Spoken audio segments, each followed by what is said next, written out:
Hey friends, are you ready to level up your skills in navigating consent and enhancing communication around safer sex?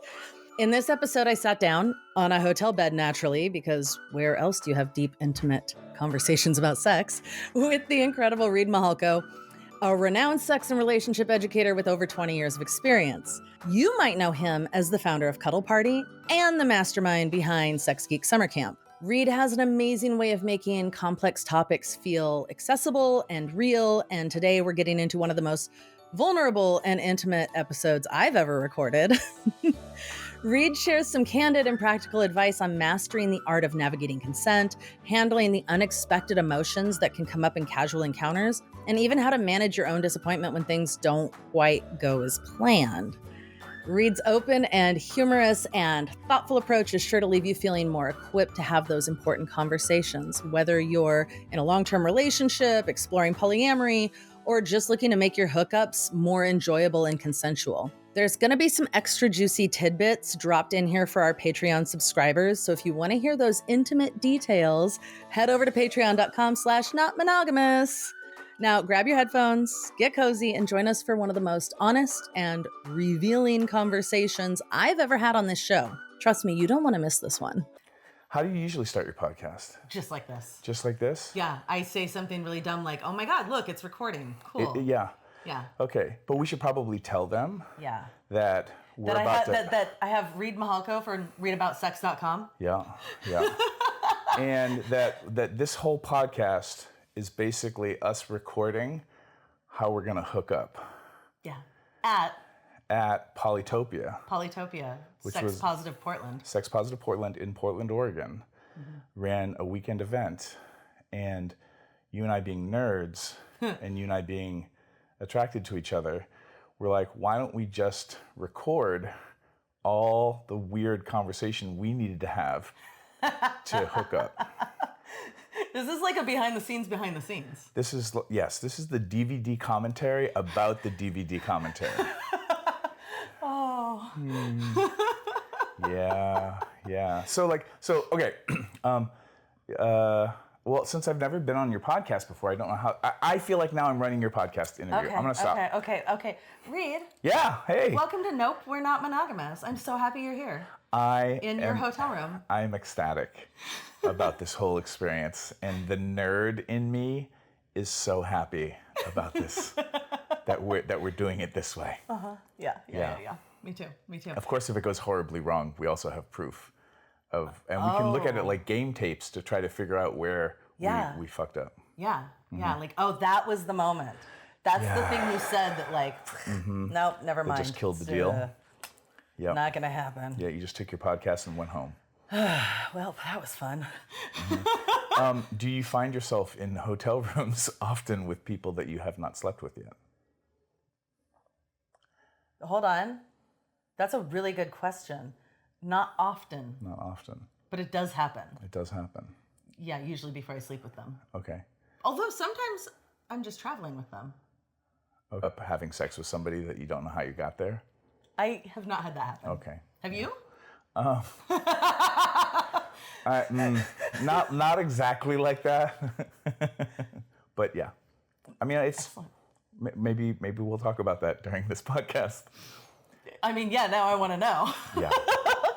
Yeah, I've definitely woken up. So for folks who are just meeting me through this recording, so we're also Reid, recording will you tell them who you are? Yes, hi. Hi. It's so lovely to be on your podcast. Thank you so happy much. You're here. Yeah. So my name is Reid Mihalko. Readaboutsex.com is my main website, REID aboutsex.com. I'm a sex and relationship educator. I have been doing this for 20 years now. I consider Cuddle Party to be what is when my career, air quotes, I'm air quoting, when that started officially. And the first Cuddle Party I threw in my tiny New York apartment, which is just a little bit bigger than this hotel room, on how many people were February 29th, it was leap year, 2004. Okay. And I think we had 11 people at the first Cuddle Party. And then it was like 16 at the next one, which was 2 weeks later. And then by the fourth Cuddle Party, which was like a month, it turned into an international news story because New Yorkers were paying money to cuddle, and every news agency on the planet wanted to cover that story because it was so like good feels, human interest, and weird New Yorkers touch each other. And that I consider the launch of my career. I love that. And that was 20 years ago, as of this recording. That's so good. That's amazing. Yeah. Yeah. And so I talk about Sex Geek Summer Camp, which is how I met you. It's another project I started. And that turned 10 years old this year. Yeah. Yeah. What do you want to tell people about? Well, I just people who listen to the podcast or who follow me know that like every year I talk about Sex Geek Summer Camp and this really cool thing that I go to and meet all these really cool sex educators, and that was all I had about it. Yep. That was it. Yeah, and that was a summer camp themed business retreat for sex educators and sex positive professionals to get together, to network and build friendships, but also like to talk about how do we make a living, and what's the best business advice for folks who can't necessarily take out a Facebook ad for our blowjob workshop or something like that. Yeah, they don't like that. Yeah, so like some business advice around marketing doesn't actually work for us, which I can make an analogy to getting laid because as a slut, as a polyamorous queer slut, like I don't do dating apps at all because it's not my self-expression style. Sure. So this is the business piece. Like with sex educators, I can't take out a Facebook ad, so I need word of mouth advertising. And then, as we've been talking about in some of the workshops here at Polytopia, and thank you, Sex Positive Portland, for creating this event, and this excuse for you and I to hook up. Word of mouth advertising as a slut is kind of how I get laid. This is amazing. I love that so much. I have so many people ask me like, how am I supposed to meet people? And I'm like, you just have to go like find community and then start meeting people, like whether you're gonna fuck them or not, like just like start meeting people, and then they'll introduce you to people, and then they'll introduce you to people. Like that's how we have to like be real humans in the world and not just behind a computer. Yeah, and like Dirty Lola, who's here this weekend, does a lot of dating app stuff and actually gives really great advice. I have a course that has her giving us advice on dating apps because for her, that works great, like that style. So again, for people out there, like, you know, however you're trying to meet people to either foster relationships or foster hookups, which to me is a type of relationship. Absolutely. You might be better suited to be on apps and things like FetLife, or like in person is my preference. But also in person is my preference because if you're at this weekend, you're already interested in or already polyamorous, in the same way that most of my new lovers are people that I meet at play parties, because you're either exploring a play party for the first time or you already know you like going to orgies. Right. And because I like going to orgies so much, it's a great way for me to meet people who also like going to orgies. It's like if you love drum circles, where do you find other people who love drum circles? You find them at a drum circle. Or a Facebook group on drum circles, I guess. That's what I was gonna say. Like talking about communities, it doesn't have to be in person. Like it could be Facebook groups or FetLife or Podcasts.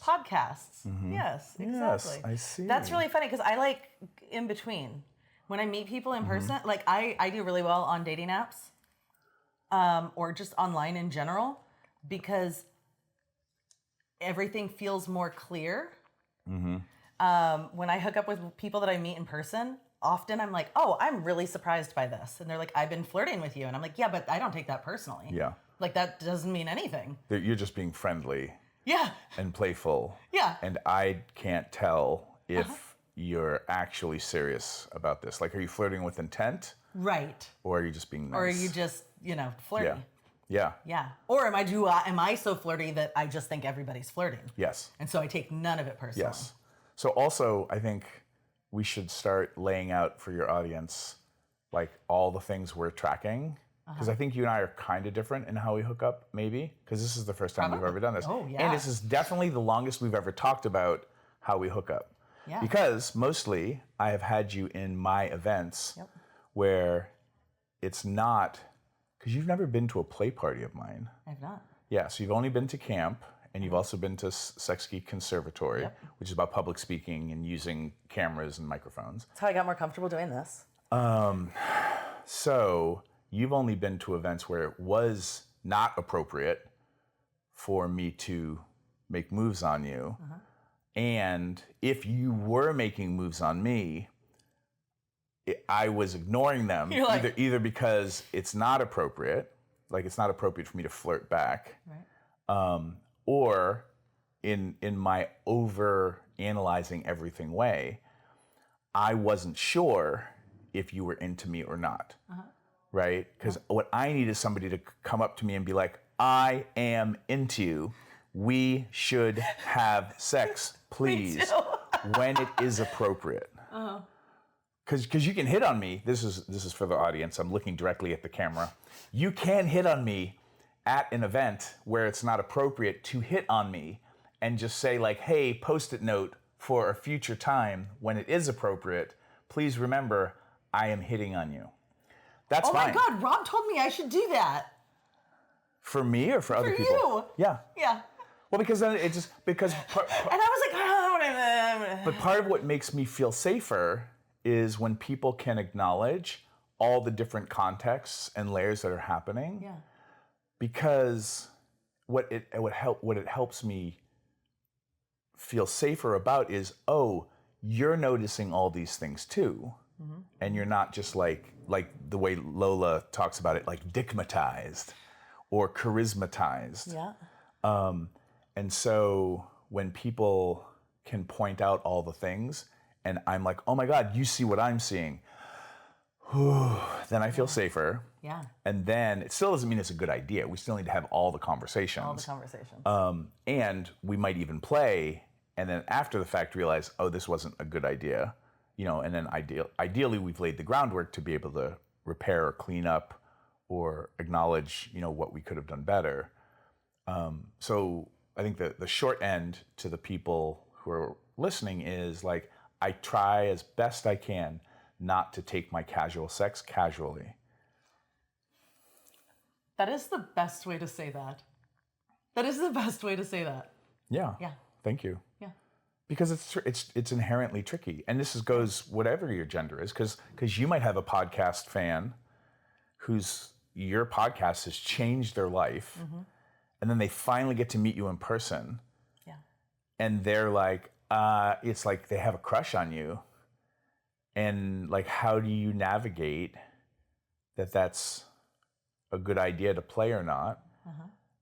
Because the air quotes again, safest thing is that if you've listened to my podcast, we can never fuck.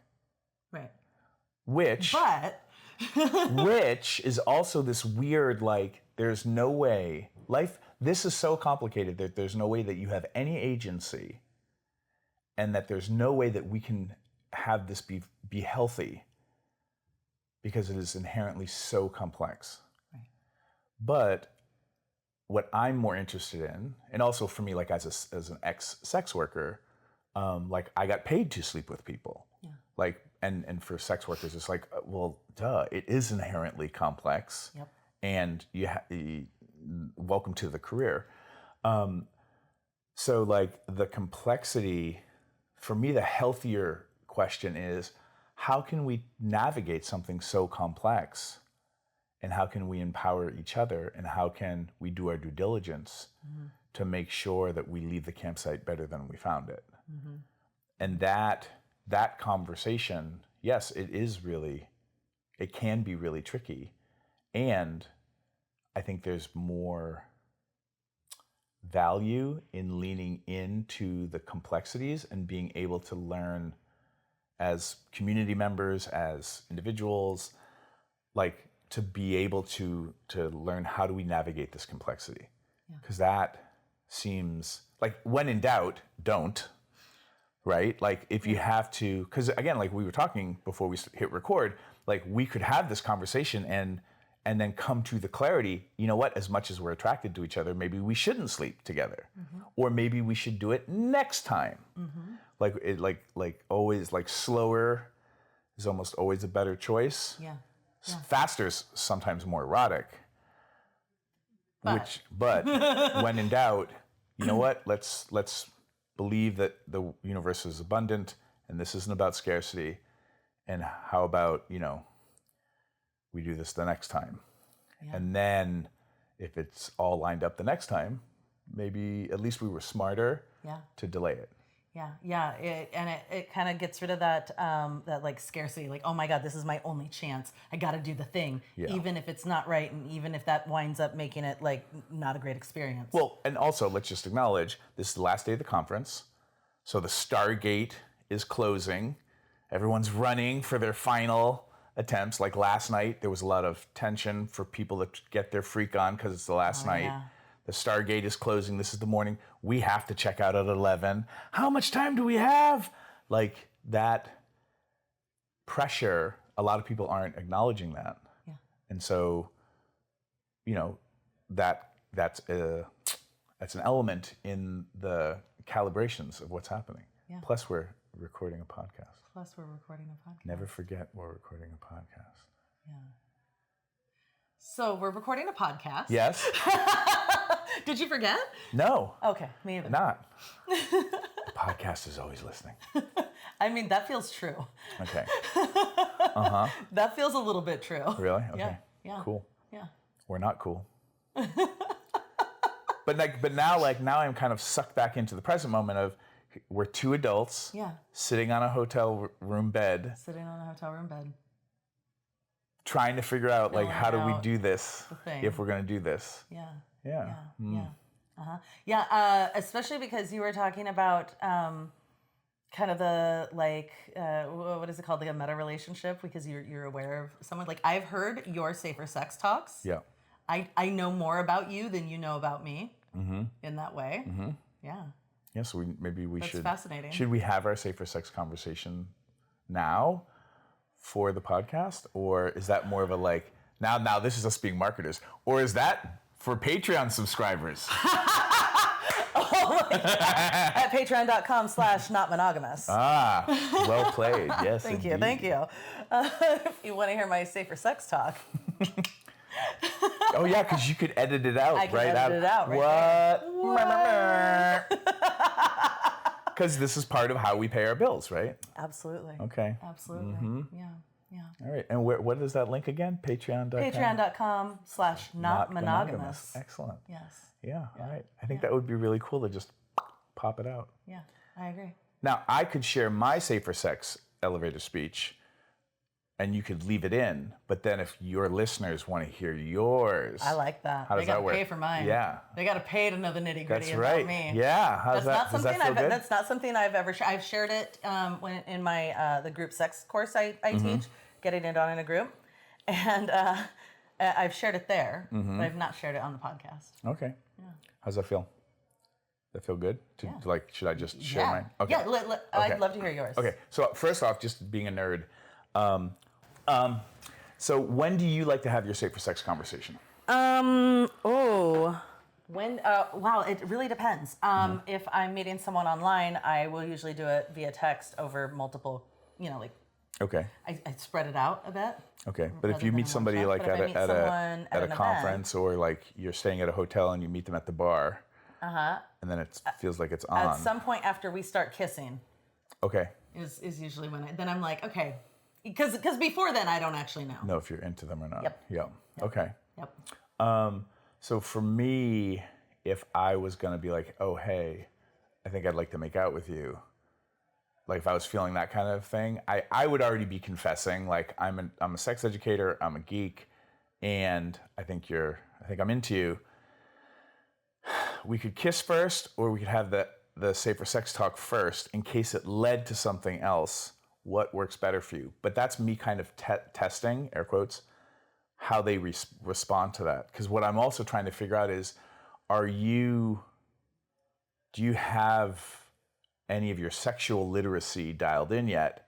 Or are you just a complete muggle, which is still fine. Yeah.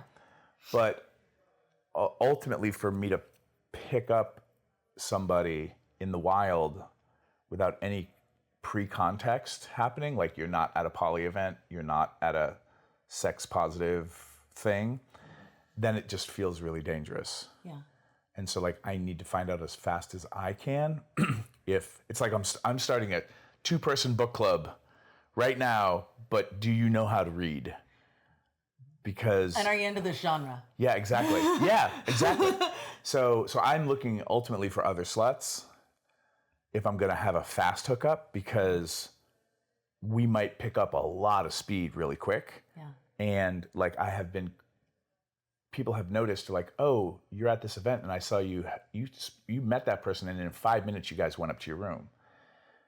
And I'm like, oh yeah, like that, but what we talked about in those 5 minutes checked out for both of us. So we could hit the gas and go that fast.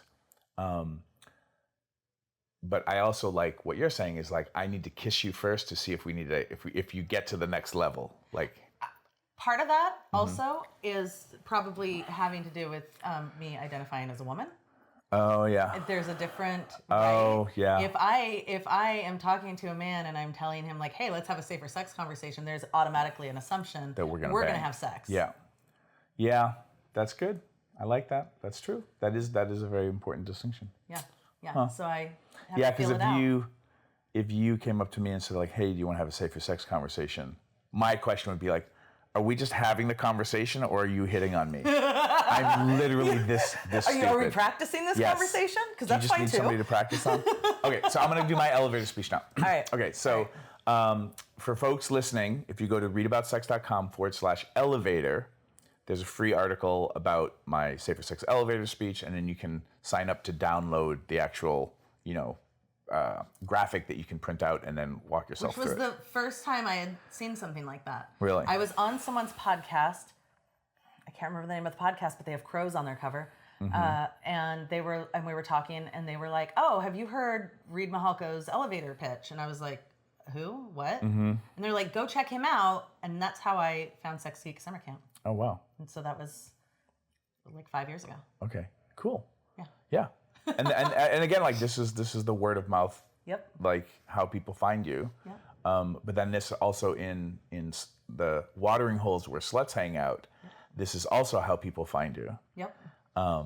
So my safer sex elevator speech, just really quickly, I like to share when I was last tested, because that's like the scary part for a lot of people. So I just lead with the scary part, because you're also normalizing it for the other people. Like, oh, you can just dive right into when you were last tested. And then I like to share, like things you should know about me, which are usually the things I hope will scare you away if we're not a good fit. Because then if they don't scare you away, we move to the next, which is these are my safer sex protocols and needs and agreements. And then I share something that I like and something that I don't like. Because then I'm also letting other people know, like, you don't have to be into everything. And I'm actually, it's very important for me to understand that you have a sense of the things you're not into, and that you can tell me, because that makes me feel safer. Because if we can't have this conversation, how am I supposed to just magically assume you'll speak up in the middle of sex when social pressures and oxytocin and all these other things, the dickmatization might be happening. So last time I was tested was about, I think a month ago or a month and a half ago. I can't remember, but it was recently. I get tested every 3 to 4 months anyway, because I'm super slutty. So I was tested for chlamydia, gonorrhea, syphilis, HIV. For this round, I also was tested for herpes 1 and 2 and Hep A and B. I was clear for everything except herpes 1. I've tested positive for herpes 1 forever, and it presents on my lower or upper lip. I've only had 2 outbreaks that I know of, and they were both during the beginning of the pandemic. I'm not on antivirals or anything like that, because I just don't have outbreaks that often. But if you're like, I never want herpes, I'm letting you know that I have it, and maybe we shouldn't even consider playing at all, because I don't know if I can't guarantee that I'm not exposing it to you, because you can be exposed and get herpes even when I'm not having an outbreak. That being said, things about me that might scare you away or lure you to me is I'm a queer polyamorous slut. So queer just means I'm not straight. You can ask me more, but queer people are like, oh yes, you're not straight, excellent. And then I'm polyamorous, which means that I have lots of love relationships, and I like falling in love with the people that I play with and sleep with, even if it's casual, it might be very intimate. And then slut for me is I'm warning you, you probably are assuming that I have less sex than I actually have. So whatever you think qualifies somebody to be a slut numbers-wise, put another 0 on that. And what I tell people is like sometimes in a weekend, like I'll sleep with 23 people or something like that. That might be my record, but I'm not keeping track. And that includes like fucking oral, hand sex, like any kind of like getting off. And really why I tell people that is I want them to know like I'm that slutty. And that I don't want you to regret or be worried tomorrow if we play, like, oh my God, how many people did I just sleep with by association? So my safer sex protocols, so I'm fluid bonded with 3 people who have vulvas. My primary partner, Allison, we've been together for 18 years. And I have 2 other lovers that I fuck for penetrative penis vagina things without condoms. Everyone else that I play with, we use condoms for penetration, and also if they're penetrating me. And I do sleep with all genitalia, men and women and non-binary folk. I have a lot of unprotected oral sex. I am fine with using dental dams and gloves and condoms for oral sex, but it's not my preference, but I'm more than happy to. But I make sure to the best that I can that I let people know, like I go down on a lot of people. Because one of the things that I love is making out with genitals. I also love making out with people for the first time. Like I love getting to know bodies before I know the people inhabiting them. And that's just kind of how my sexuality and eroticism works. And also I always forget to tell people I've had a vasectomy. So if you get pregnant, it's not me. And then something I don't like pain. Pain is not erotic to me, and pain for me though is like stingy pain, like caning and spanking. Thuddy, when I'm really aroused, like you can just pound on my chest or my back, and that is hot, because that doesn't occur to me as painful. So the joke is, if you need to hit me to come, you're allowed to, you get 1 shot. Make it thuddy, not stingy. Don't hit me in the face, and don't hit me in the nuts. And you're good to go. I love that awareness. Yeah, thanks. Yeah. So now, then I would be like, and how about you, And how about dear you? human? Yeah. And you might edit this piece out and put it in your Patreon. I'm. You're considering it? It'll probably. Yeah, that's probably what's gonna happen. So Yeah. now.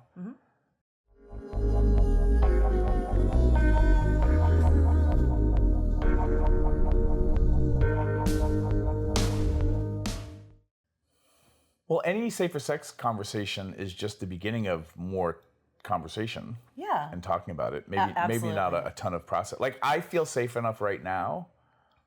And also, like if this was just you and I meeting at a conference, I would still need to check in with you a little bit about like, because you're probably meeting me because I'm teaching. And if you met me and you were already in one of my classes, it's kind of like when I go see a music show, I'm crushing on somebody in the band. And if I met them after the show because of my crush, also because I'm slutty, but if they were like, do you want to go fuck? I'd be like, uh-huh. But I'm okay, also maybe because I'm a man, right? I'm okay with how that crush warps I'm a little, crush drunk. Yeah. Right? And because of the way that I'm slutty, I feel safe enough that I can navigate the situation. And my body is slutty in that way. And I'm not going to fall in love in a way that ruins my life in that moment. Because sometimes hookups, the challenge is like you go really deep with some people and they've never had that experience with first time sex. And then they're like, they start imprinting really hard. And they're like, you're the one. Or if somebody hasn't been fucked in a long time, or it's just been single, then it's like going food shopping hungry. So that's why I don't engage in BDSM with people that I don't know well. Oh, because you start to imprint because really hard? Because it creates this false sense of intimacy, right? You get really vulnerable, and then you're like, oh, this is so good. Yeah. And that it's like a mind fuck. Yeah. Yeah. The other things that I've noticed too, like when you're going into, so if folks are interested, go to readaboutsexcom/protocols, and you can download the casual sex protocol checklist, which is about like how we tumble into crushing and falling in love. But I've also noticed that like if we hook up at a sex positive conference and then the conference ends, it's kind of like we had this, it's like vacation sex. Yeah, there's a container. Yeah, and as long as I don't keep talking and messaging to you and then book my next flight to come back and see you or buy a ticket for you to come see me, the experience can be cleaner and less confusing because it happened in this container and it was supposed to stay in that container and then ideally be this lovely memory, right? Yeah. Kind of like vacation sex. That's the way I kind of describe it to muggles. Yeah, that makes sense. And so the reason I'm asking this is I'm curious if this event had a dungeon and you had sex, had a BDSM hookup that was really intense, and you went away and didn't chase this person online, how would that make it a healthier? Yep. Yeah. Okay. Yep. Totally. Yeah, because then if we were like, okay, let's stay in touch, then I would have this big like. You keep getting your dopamine hit. Yes. Like, hey, hi. Yeah. Tell me more. Yeah. Tell me about your life. Yeah. Tell me what's going on in it. Tell me, I want to know more about you. And then if conversations are like intimate or vulnerable, then I'm like, oh my God. Yeah. Features. So here's another thing I'll talk about. This would happen after the hookup. I would usually, like in the pillow talk, I would, or after via text, I would check in and be like, hey, how do you like to be checked in with after an experience? Oh yeah. Because I can usually tell like if we have really good sex the first time, I will start to be like, I wonder if it's going to be this good the next time we hook up, right? Right. So what I tell people is like, so here, I can already tell you if I'm crushing on you. So let me give you a heads up. If you're okay with it, depending on how you like to be taken, like, and I was like, you know what, before I share, tell me how you like things to happen after. Yeah. Because I'm also trying to figure out, like, do you do this often? And how do you navigate your world after an event, right? Because some people are like, oh yeah, honey, we don't even have to exchange numbers. Like, we're good. And then I'm like, now I really want your number. You're right. Because now you're probably more my species around slutty. But I will want to check in with you tomorrow just to see how you're doing. Yeah. And I have a little bit of a crush already on you. So for the next 2 weeks, you're going to get a lot of gifts and memes. And then it will taper off dramatically and you will feel like I forgot about you. Yeah. It's not that I forgot, but like my crush energy will just do this. So I'm kind of like, I want to check in. Is that going to fuck you up? Yeah. And also some of those gifts and memes I will be sending to my other lovers. Will that make you feel less special? And that works great when I text it, because I've had people over the years be like, you know what? I reread that text so many times because I've never had somebody tell me what to expect after a hookup like we had. And motherfucker, if in 2 or 3 weeks it didn't happen exactly like you told me, so I didn't freak out about it. Yes. And so I'm offering this to the people listening about like, how do you like to walk through the world after? Yeah. And finding out what's a good fit for people and giving them like a little bit of a heads up so it's not as jarring. Yeah. Because, I mean, just having that self-awareness. Most Yeah. people don't have that awareness of what they do and how they do that. Yeah. Or they think they're supposed to engage in a certain way and then they feel like guilty and weird and then they Yeah. kind of disappear, like ghosting, Yeah. right? Like they just kind of disappear and don't say anything. Yeah. And I have a part, Danny, when we, like after our first date, he was like, hey, I love being friends with you. If we don't talk for months, I'm totally okay with that. And like nothing, unless we've had like a fight and something bad happened, like everything is exactly the same as the last time I talked to you. Like Yeah. you're still my friend. I still care about you. Nothing has changed. And over the last 5 years, I have replayed that conversation in my head anytime like we just haven't, we're busy and we don't talk. And I'm like, it's okay. Like I wasn't abandoned. This is just like, everything is fine. That is such a good thing to know. Yeah. And so how do you like to I think I'm very similar to you, actually, because I do. Like, I get like a big crush and I'm like, hey, how's it going? What's going on in your life? Gifts and memes.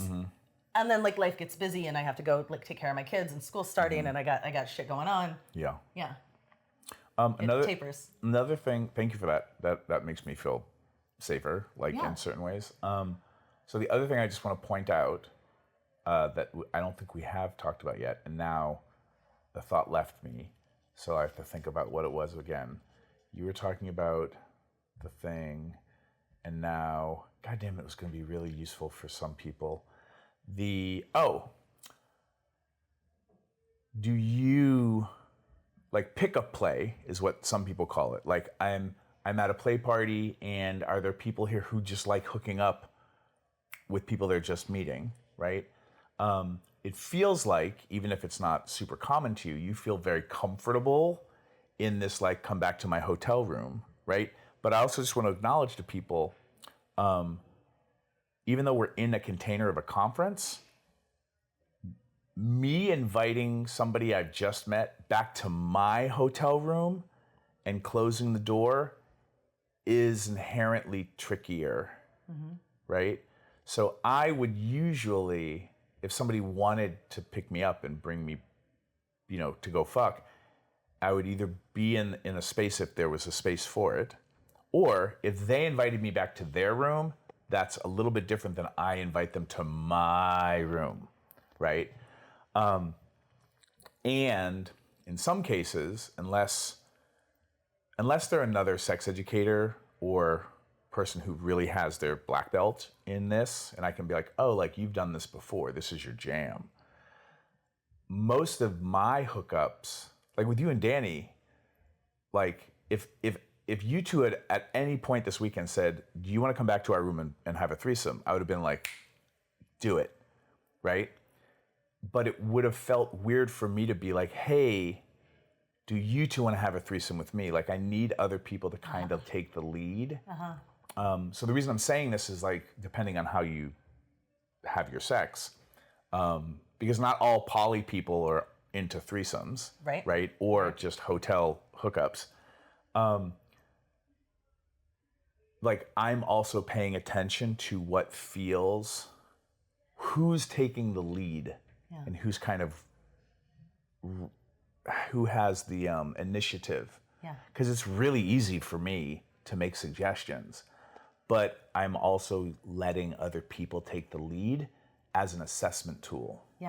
Which I run into problems with some of my friends who are lovers now, but they're like super shy. And they're like, I'm so glad you told me to hit on you.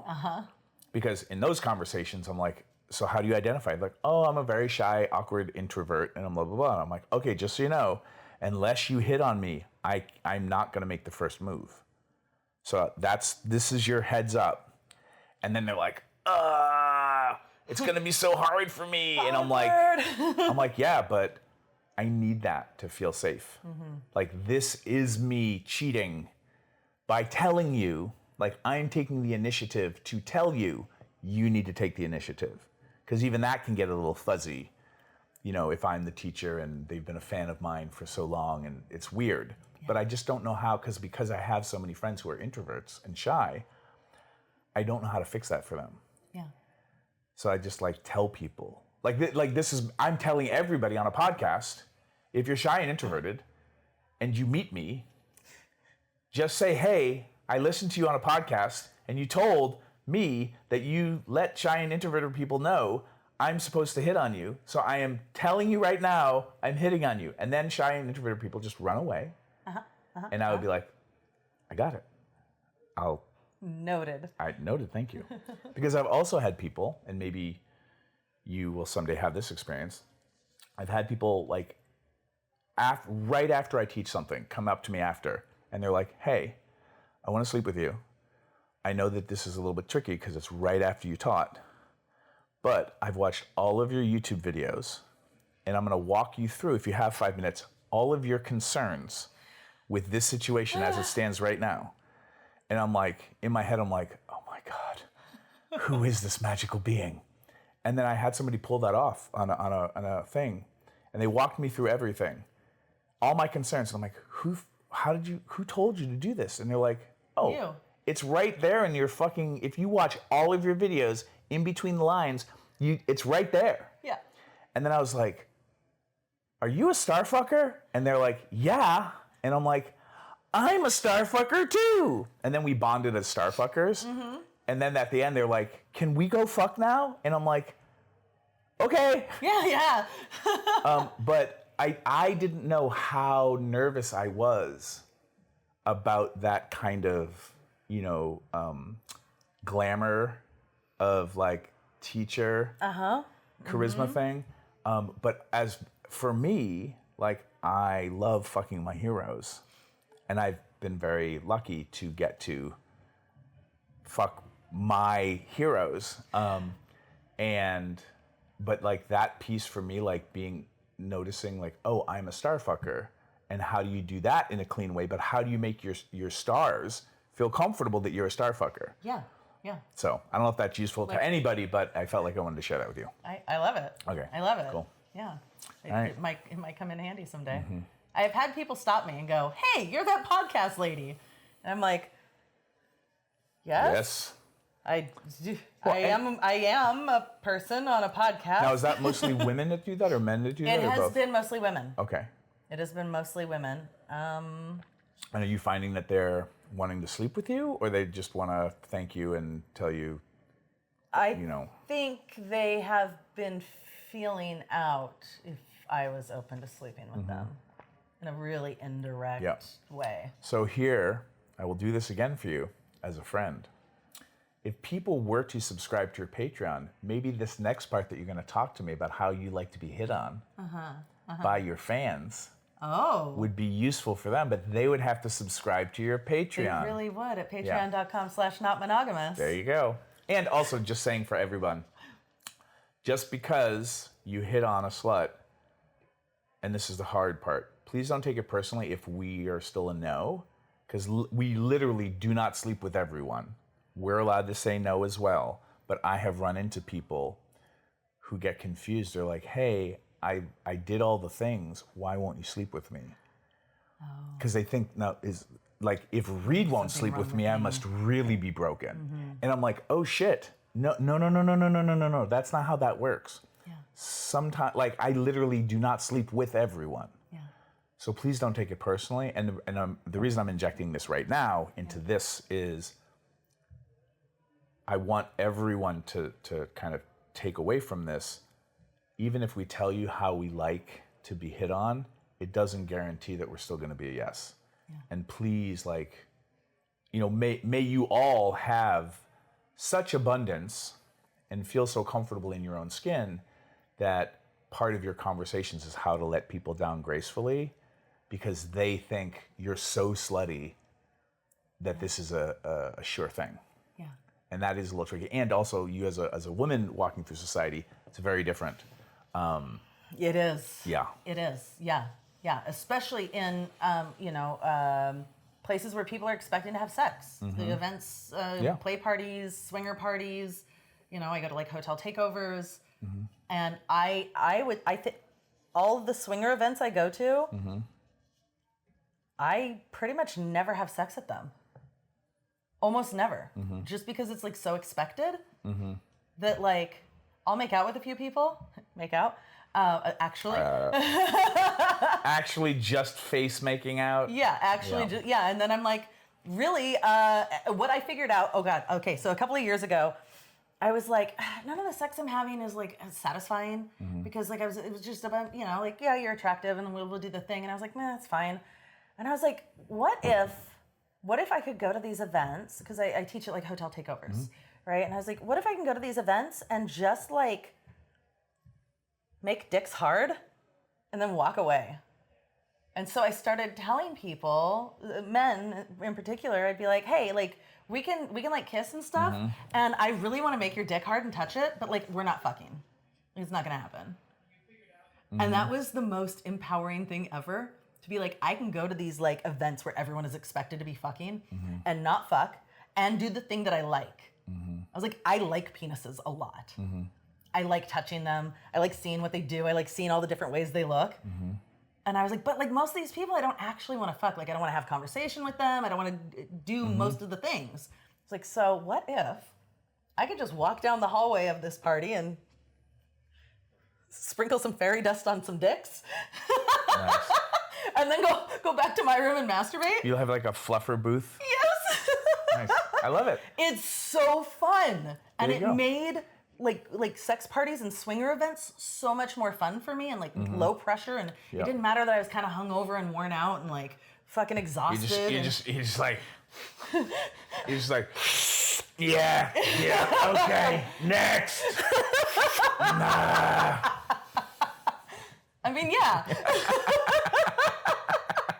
I feel like Tinkerbell. Like if I had glitter, I'm just like, go put that in someone. Go put that in someone. That sounds great. I want to stop by the fluffer booth. Yeah. It took a lot of pressure off, and I teach that to a lot of people I work with, because I'm like, you actually don't have to have sex with people. Yeah. Like you can go and do whatever it is that like makes you happy and gets you excited, and like the part that you like. Yeah. And you only have to go as far as the part that you like. Yeah. Nice. That's amazing. wonderful. Yeah. I love it. Yeah. Just team fluffer. Yeah. Good job. Is there anything I haven't asked you that you want the listeners to know?